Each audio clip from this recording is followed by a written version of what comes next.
Hello everyone. KPSC Group C Maths questions na ನೋಡ್ತಾ ಇದ್ವಿ.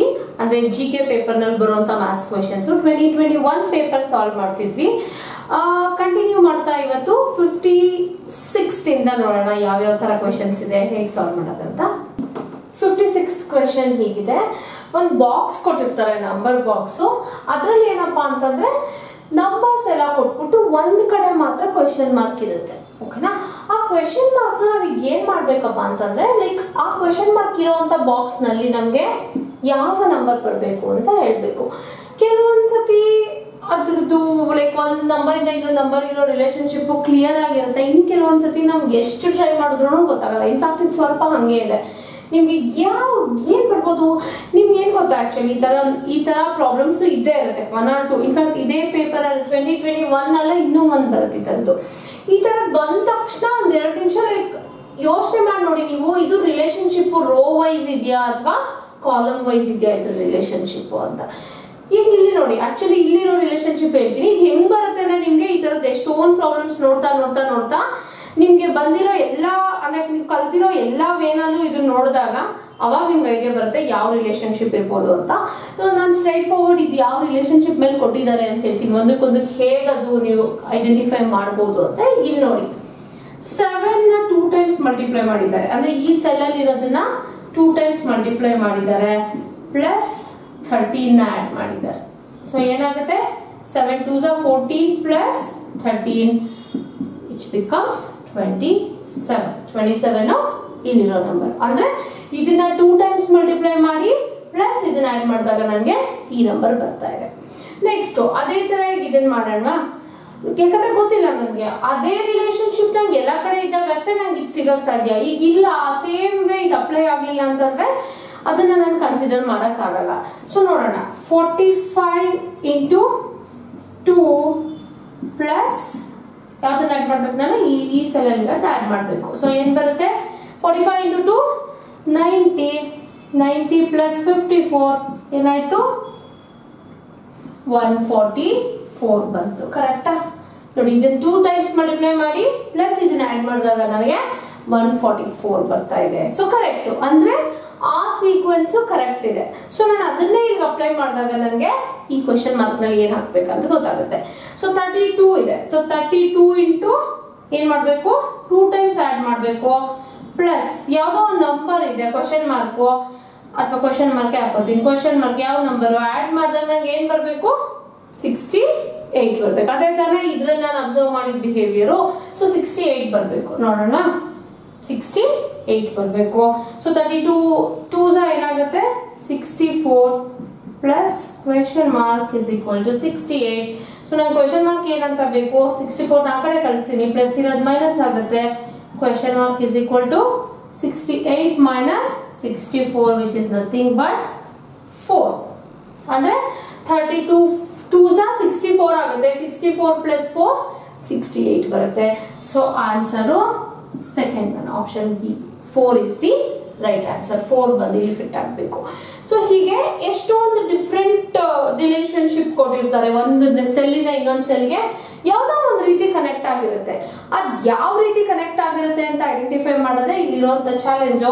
ಅದ್ ಹೇಗೆ ನಿಮ್ಗೆ ಗೊತ್ತಾಗುತ್ತೆ ಅಂದ್ರೆ ಹೀಗೆ ಇವಾಗ ಇದೊಂದು ನೋಡಿದ್ರಿ ಅಲ್ವಾ. ಸೊ ನೆಕ್ಸ್ಟ್ ನಿಮ್ಗೆ ಇನ್ನೊಂದು ಪ್ರಾಬ್ಲಮ್ ಕೊಟ್ಟಾಗಿದೆ ತರದ್ದು ಇದು ಒನ್ ಆಫ್ ದ ಪಾಸಿಬಿಲಿಟಿ ಇರ್ಬೋದು ಅಂತ ಹೀಗೆ ಚೆಕ್ ಮಾಡ್ತೀರಾ. ಮೇ ಬಿ ಒಂದು 2 ಟೈಮ್ಸ್ ಮಲ್ಟಿಪ್ಲೈಯೋ 3 ಟೈಮ್ಸ್ ಮಲ್ಟಿಪ್ಲೈಯೋ ಏನೋ ಒಂದು ಮಾಡಿ ಕೊಟ್ಟಿರ್ತಾರೆ. ಸೊ ಇದರದ್ದು ಎಷ್ಟೊಂದು ಪ್ರಾಬ್ಲಮ್ ಸಾಲ್ವ್ ಮಾಡಿದಾಗ ನಿಮ್ಗೆ ನೆಕ್ಸ್ಟ್ ಯಾವ ಮೆಥಡ್ ಕೊಟ್ಟಿದ್ದಾರೆ ಅನ್ನೋದು ಅರ್ಥ ಆಗುತ್ತೆ. ಅದರ್ವೈಸ್ ಏನು ಇದಕ್ಕೆ ಇದೇ ಅಂತ ಸ್ಟೆಪ್ಸ್ ಇಲ್ಲ. ಇಟ್ ಜಸ್ಟ್ ನೀವು ಎಷ್ಟು ಕ್ವಿಕ್ ಆಗಿ ಎಷ್ಟು ಚುರುಕಾಗಿ ಯೋಚನೆ ಮಾಡ್ತೀರಾ ಅನ್ನೋದನ್ನ ಚೆಕ್ ಮಾಡೋಕ್ಕೋಸ್ಕರ ಈ ತರ ಪ್ರಾಬ್ಲಮ್ಸ್ ಕೊಟ್ಟಿರ್ತಾರೆ. So this is all about 56th problem. Next problem ನೋಡೋಣ 57th ಕ್ವೆಶ್ಚನ್ ನೋಡೋಣ. Here is the question. 100 ತನಕ ನೀವು ಅಂಕೆಗಳನ್ನು ಬರೆದಾಗ 3 ಅನ್ನೋ ನಂಬರ್ನ ಎಷ್ಟು ಸತಿ ಬರ್ದಿರ್ತೀರಾ? ಅಂದ್ರೆ 1 to 100 ನಂಬರ್ಸ್ ಬರೆದಾಗ how many times you will be writing 3 ಅನ್ನೋದು ಕ್ವೆಶ್ಚನ್ ಇದೆ. ಆಕ್ಚುಲಿ ಹೇಳ್ಬೇಕಾದ್ರೆ 57th ಕ್ವೆಶ್ಚನ್ ತುಂಬಾನೇ ಈಸಿ ಇರೋ ಕ್ವೆಶ್ಚನ್. ನೀವು ವಿತೌಟ್ ಎನಿ ಪ್ರಿಪರೇಷನ್ ಕೂಡ ನೀವು ಹೇಳ್ಬೋದು. ಆಕ್ಚುಲಿ 1-2 ಗೊತ್ತಿದ್ರೆ ಸಾಕು. ನೋಡೋಣ 3 ಎಷ್ಟು ಸತಿ ಬಳಸ್ತೀವಿ. 1 to 10 ಅಲ್ಲಿ ಎಷ್ಟು ಸತಿ ಬರುತ್ತೆ 3 ಬರುತ್ತೊಂದು. ನೆಕ್ಸ್ಟ್ 11 12 13 ಅಲ್ಲಿ ಒಂದ್ಸತಿ ಬರುತ್ತೆ. 14 15 16 ಇನ್ನೇನು ಬರಲ್ಲ. ನೆಕ್ಸ್ಟ್ 23 ನಲ್ಲಿ ಒಂದ್ಸತಿ ಬರುತ್ತೆ, 24, 25, 26, 20 ಮತ್ತೆ 30 ನಲ್ಲಿ ಒಂದ್ಸತಿ ಬರುತ್ತೆ, 30. ನೆಕ್ಸ್ಟ್ 31, 32, 33, 34, 35, 36, 37, 38, 39, 40 ಬರಲ್ಲ. ನೆಕ್ಸ್ಟ್ 43 ನಲ್ಲಿ ಒಂದ್ಸತಿ ಬರುತ್ತೆ, 53 ನಲ್ಲಿ ಒಂದ್ಸತಿ ಬರುತ್ತೆ, 63, 73, 83, 93 ಮತ್ತೆ 100 ಬರುತ್ತಾ ಇಲ್ಲ. ಸೊ ಇಷ್ಟ ಆಯ್ತು. ಎಷ್ಟು ಕೌಂಟ್ ಮಾಡಿ? 1, 2, 3, 4, 5, 6, 7, 8, 9, 10, 11, 12, 13, 14, 15, 16, 17, 18, 19. ಇನ್ನೊಂದು ಕ್ಯಾಚ್ ಇದೆ. ಏನೇಳಿ ಇಲ್ಲಿ 2 ಸತಿ ಬಂದಿದೆ 33 ನಲ್ಲಿ. ಸೊ ಇದು 2 ಕೌಂಟ್ ಮಾಡ್ಕೋಬೇಕು. ಸೊ 19 + 1 20 ಆಯ್ತು. So 20 is the right answer. 20 times ನಿಮಗೆ 3 ಅನ್ನೋದು ಬಂದಿದೆ. ಆಸ್ ಯೂಶುವಲ್ ಇದು no much explanation required. Only thing ಅಂದ್ರೆ ಗಡಿಬಿಡಿನಲ್ಲಿ ಪುಣ್ಯಕ್ಕೆ ಅವ್ರು 19 ಕೊಟ್ಟಿಲ್ಲ, ಕನ್ಫ್ಯೂಸ್ ಆಗೋಕೆ. ಸೊ 19 ಅಂತ ಕೊಟ್ಬಿಟ್ರೆ ನಾವು ಏನ್ ಮಾಡ್ತೀವಿ, ಸಡನ್ ಆಗಿ ಬರೀ ತಕ್ಷಣ ನಂಬರ್ಸ್ ನ ಕೌಂಟ್ ಮಾಡ್ಬಿಡ್ತೀವಿ. ಸೊ ಇನ್ನೊಂದು ಚೂರು ಎಕ್ಸ್ಟ್ರಾ ಯೂಸ್ ಮಾಡ್ಬೇಕಾಗುತ್ತೆ ಕಾಶಿಯಸ್ ನ. So 20 is the right answer. Next to 58th question ನೋಡೋಣ. Here is the question. In a family, the father took 1/4 of the cake and he had 3 times as much as each of the other members had.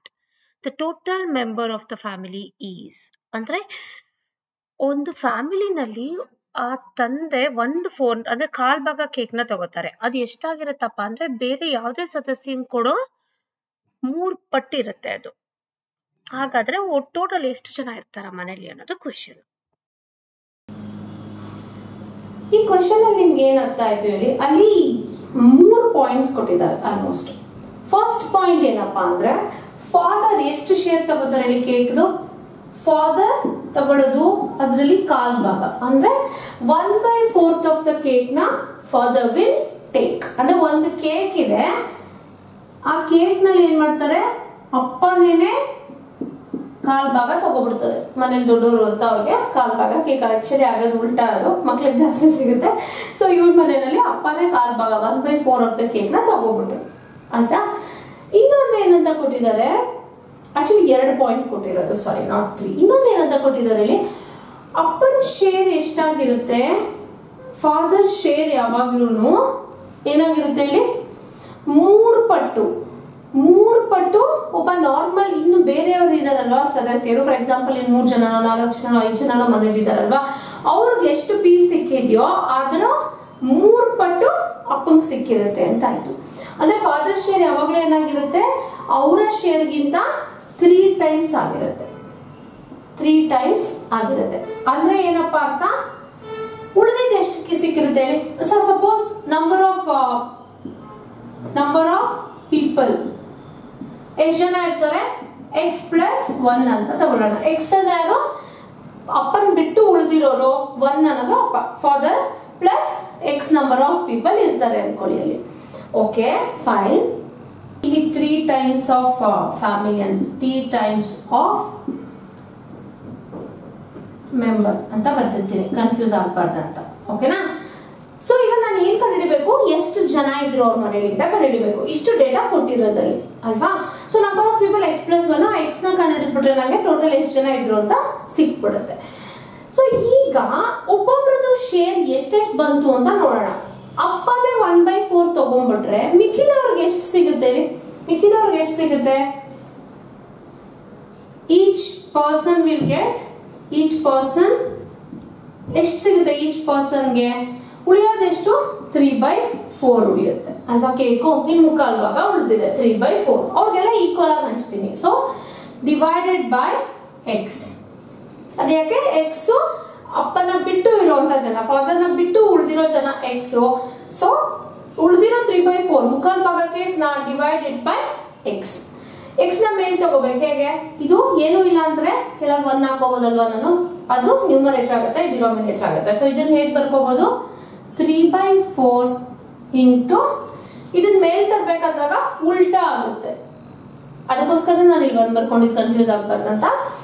So of course ಕೆಳಗೆ 1 ಬಂದ್ರೆ ಏನು difference ಆಗಲ್ಲ, X ಅಂದ್ರು ಒಂದೇ x/1 ಅಂದ್ರು ಒಂದೇ, ಅದಕ್ಕೋಸ್ಕರ ಹಿಂಗ್ ಬರ್ಕೊಂಡೆ. ಇದನ್ನ ಮೇಲ್ ತಂದಾಗ ನಾನು ನ್ಯೂಮರೇಟರ್ ಡಿನಾಮಿನೇಟರ್ ಆಗುತ್ತೆ, ಡಿನಾಮಿನೇಟರ್ ನ್ಯೂಮರೇಟರ್ ಆಗುತ್ತೆ. ಸೊ ಏನಾಯ್ತು ಈಗ 1/x ಆಯ್ತು. ಸೊ ಇದನ್ನ ಬರೆದ್ರೆ ನಾನು ಒಟ್ಟಿಗೆ ಸೇರಿಸಿ 3/4x ಆಯ್ತು. ಇದೇನಿದು ಈಚ್ ಪರ್ಸನ್ ಗೆ ಸಿಗುವಂತದ್ದು. ಈಚ್ ಪರ್ಸನ್ ಎಷ್ಟು ಕೇಕ್ ಸಿಗುತ್ತೆ ಅವ್ರಿಗೆ? Each person will get this much of cake. ಓಕೆನಾ? ಪ್ರತಿಯೊಬ್ಬರಿಗೂ ಇಷ್ಟು ಕೇಕು ಸಿಗುತ್ತೆ. ಅಪ್ಪನ್ಗೆ ಎಷ್ಟು ಸಿಕ್ಕಿದೆ? 1/4. ಈಚ್ ಪರ್ಸನ್ಗೆ ಇದು ಸಿಗುತ್ತೆ. ಇನ್ನು ಇನ್ನೊಂದು ರಿಲೇಶನ್ಶಿಪ್ ನೋಡಿದ್ವಿ. ಏನದು? ಫಾದರ್ಗೆ ಎಷ್ಟು ಸಿಗುತ್ತೆ cake? That is equal to 3 times of the member share. ಒಬ್ರೊಬ್ರಿಗೆ ಎಷ್ಟು ಸಿಗುತ್ತೆ ಇಲ್ಲಿ? ಇದು ಈಚ್ ಪರ್ಸನ್ ಅಲ್ವಾ? ಈಚ್ ಪರ್ಸನ್ ಇಷ್ಟು ಸಿಗುತ್ತೆ, ಅಪ್ಪನ್ಗೆ ಇಷ್ಟು ಸಿಗುತ್ತೆ. ಸೊ ಈ ರಿಲೇಶನ್ಶಿಪ್ ಗೆ ನಾನು ಹಾಕ್ಬೇಕಂದ್ರೆ ಏನಾಗುತ್ತೆ ಇಲ್ಲಿ ನೋಡಿ. 1/4 ಅಂದ್ರೆ father share is equal to 3 times the, ಇದು ಮಲ್ಟಿಪ್ಲಿಕೇಶನ್ ಸೈನ್, ಇದು 3 times the each person share ಅಂದ್ರೆ 3/4x.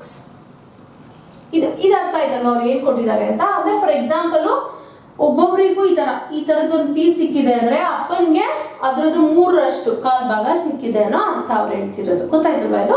ಸೊ ಅಪ್ಪನ್ 1 ಶೇರ್ ಆದ್ರೆ ಅದು ದಟ್ ಈಸ್ ಈಕ್ವಲ್ ಟು ಆ ಮನೆ ಮೆಂಬರ್ಸ್ 3 ಜನಕ್ಕೆ ಕೊಡೋದನ್ನ ಸೇರಿಸಿದ್ರೆ ಅಪ್ಪನ್ 1 ಶೇರ್ ಆಗುತ್ತೆ. ಅದನ್ನ ನಾನು ಇಲ್ಲಿ ಬರ್ತಿರೋದು. ಆ ಪ್ರಾಬ್ಲಮ್ ಅಲ್ಲಿ ಅದು ಕೊಟ್ಟಿದ್ದಾರೆ ಸ್ಟೇಟ್ಮೆಂಟ್.